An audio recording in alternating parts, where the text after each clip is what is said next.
The snake scale scandal. Long ago in the city of Delhi, the streets were filled with slithering surprises. Cobras were everywhere, and the people were worried.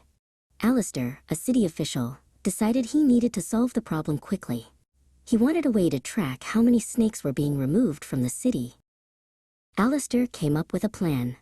"We will pay a gold coin for every dead cobra brought to us," he announced. He decided that counting cobra tails would be the perfect measure of his success. The more tails he collected, the fewer snakes there would be. At first, the plan was a triumph. Ishan and his neighbors spent their days searching the tall grass and rocky hills.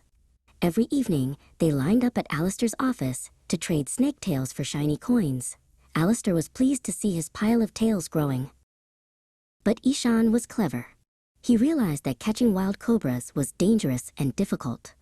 "Why hunt them?" Ishan thought, "when I can simply grow them?" He started breeding cobras in large baskets in his backyard. It was much easier to get tails this way.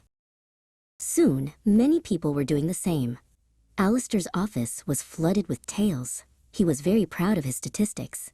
"Look at the numbers." Alistair cheered. "We are collecting more tails than ever. The city must be nearly empty of snakes." However, when Alistair walked through the city, he noticed something strange. There were still just as many cobras in the gardens as before. He followed Ishan home and gasped when he saw the rows of breeding baskets. The measure had become the target.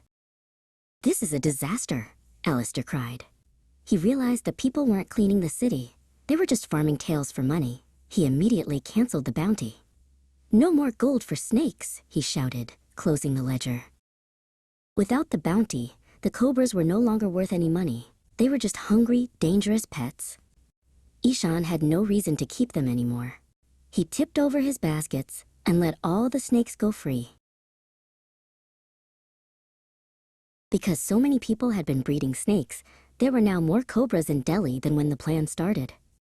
By making the measure, the tails, the target, Alistair had accidentally made the problem much worse. This is known as Goodhart's law. It reminds us that when we focus too much on a specific number or target, people will find ways to hit that target while ignoring the real goal. Always remember, a good measure stops being good the moment it becomes the only thing you care about.